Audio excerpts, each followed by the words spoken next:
बच्चों अभी हम स्टार्ट कर रहे हैं लेक्चर नंबर 12, जिसमें हम डिस्कस करने वाले हैं 3 टॉपिक हम कवर करेंगे। फर्स्ट वन है क्रेडिटर, दूसरा जो है बिल्स रिसीवेबल एंड जो थर्ड है वो हमारे है पेबल्स। ये जो है पूरा लेक्चर नंबर 11 से पूरा उल्टा है। आप बोलोगे सर कैसे, क्या? वो हम डिटेल में पढ़ते हैं, उसके साथ आपको ज्यादा समझ में आएगा। पहला जो पॉइंट है वो है क्रेडिटर्स। क्या है बच्चों? क्रेडिटर्स।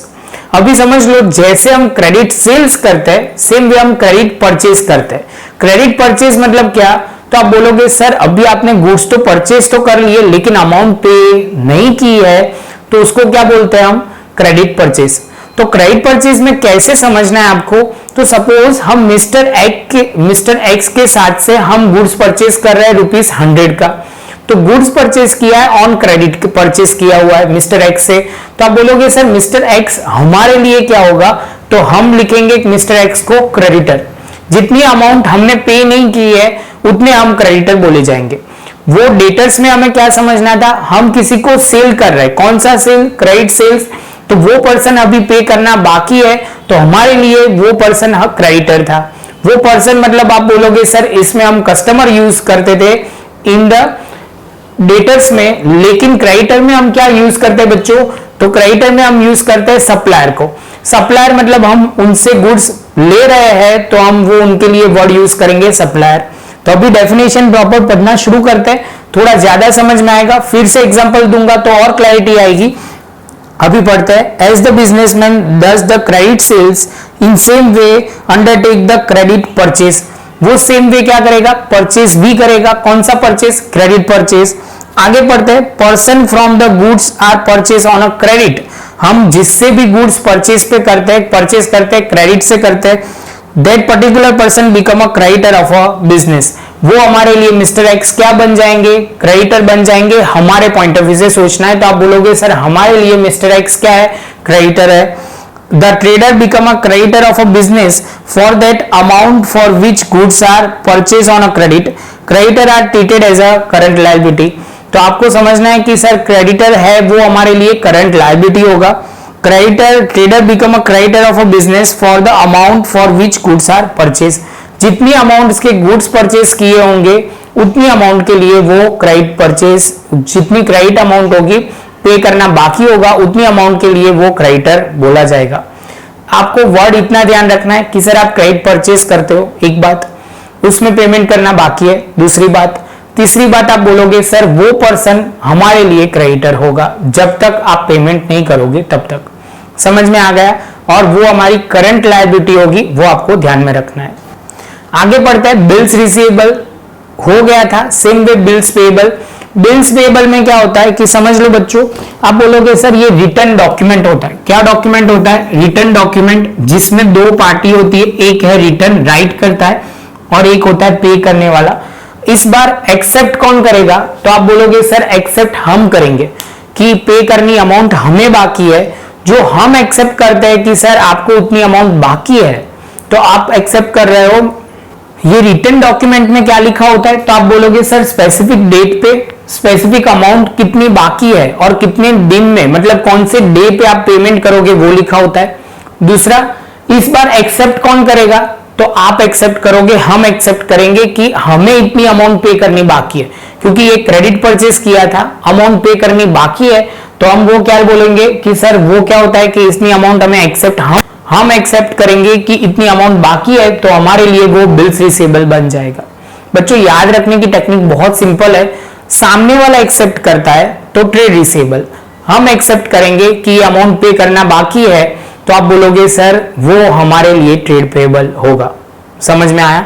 सामने वाला एक्सेप्ट करेगा कि सर मैं आपको पे करूंगा तो वो हमारे लिए ट्रेड रिसीवेबल। हम एक्सेप्ट करेंगे कि सर आपको उनको पे करना बाकी है तो वो हमारे लिए होगा ट्रेड पेएबल। बच्चों बहुत शांति से समझना, ये बहुत गड़बड़ी होगी ये सेशन में, बहुत पॉइंट इंपॉर्टेंट है आगे का भी और ये भी। मैं तो वो बोलूंगा कि ये लेक्चर है 12th 11th का भी, ये पॉइंट फिर से कंपेयर करना, क्योंकि ये बहुत डाउट आगे भी आपको आएंगे। मैं ध्यान से बोल रहा हूं, वर्ड लिखने में प्रॉपर लिखना, तब भी आपको समझ में आएगा। 2-3 बार अपने वर्ड्स में भी लिखना और इनकी लैंग्वेज से मैच करना कि हो रहा है कि नहीं हो रहा है। लैंग्वेज इंपॉर्टेंट बहुत है जब भी टर्मिनोलॉजी की बात आती है। चलो बच्चों, तो अभी आगे पढ़ते हैं। Bills payable in return document where there are two party, bills writer and acceptor, writer भी होगा और एक्सेप्टर भी होगा। Where the bill acceptor accept the responsibility to pay the certain amount as per the predetermined date in a future. Acceptor क्या करेगा, accept करेगा कि sir इतनी अमाउंट के लिए, और प्री डिटरमाइंड डेट पहले से डिटरमाइंड फिक्स होगी कि ये डेट पे वो एक्सेप्ट करता है फ्यूचर में। It become a payable in the return bill, acceptor accept the bill the responsibility to pay the specific amount on the specific date. In this case it is become a bills payable, या payable word use कर सकते हो, वो bills payable भी बोला जा सकता है और बिल्स खाली पेएबल भी बोला जा सकता है। आगे पढ़ते हैं। In this return bill acceptor accept the return responsibility to pay the specific amount on specific date. उसमें लिखा होता है कि स्पेसिफिक अमाउंट के लिए और स्पेसिफिक डेट के लिए। In case of bills payable, bill acceptor pay the amount return in the bill to the bill return on the maturity date. Generally bills payable emerge from the creditor, creditor की जगह से ही आते हैं ये, क्योंकि हमने क्रेडिट परचेज किए होते हैं, तो क्रेडिट परचेज किए होते हैं तो वो क्रेडिट परचेज को पे करना बाकी होता है, तो वो हम क्या बोलते हैं, तो वो वहां क्रेडिटर से ही बिल्स पेएबल इमर्ज होता है। तो समझना बहुत सिंपल है। आप बोलोगे सर हम एक्सेप्ट करते हैं तो वो हमारे लिए क्या होगा, बिल्स पेएबल होगा, और सामने वाला एक्सेप्ट करेगा तो बिल्स रिसीवेबल होगा। समझ में आ रहा है। वो एक्सपेक्ट क्या मतलब एक्सेप्ट क्या करेगा, तो आप बोलोगे सर एक्सेप्ट करेगा कि उतनी अमाउंट उसको पे करनी है तो हमारे लिए बिल्स रिसीवेबल। हम एक्सेप्ट कर रहे हैं कि हमको पे करनी है तो हमारे लिए बिल्स पेएबल। अब भी समझ में आना चाहिए बच्चों, नहीं आया तो 3 से 4 बार पढ़ो, ये लैंग्वेज से समझो, बहुत जरूरी है। और रिजोल्यूशन के बारे में मैंने बोला है, आप बोल रहे हो कि सर ये ब्लर आ रहा है तो 3 डॉट उसमें जाके रिजोल्यूशन थोड़ा हाई करो तो परफेक्ट आ जाएगा। आगे चलते हैं। लास्ट पॉइंट है पेएबल। पेएबल में सारे पॉइंट कवर करते हैं।